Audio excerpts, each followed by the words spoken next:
Hi everyone, in front of me I've got a Lenovo Tab Plus 11.5 and let me share with you how to allow unknown sources on this device.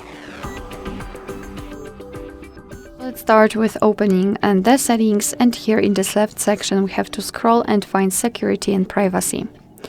Then let's scroll down and localize more security and privacy, and here we have to scroll to find install unknown apps. Let's tap. And as you can see here, we've got the list of apps which are allowed or not allowed to install some content. Of course, we can change it. Just tap on the app and tap on the switcher. And after getting back, you can see that the Chrome is right now allowed to install something.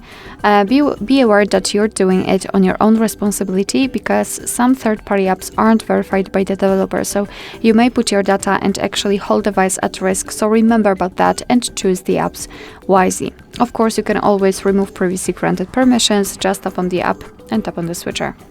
And as you can see, the Chrome is not allowed to install anything.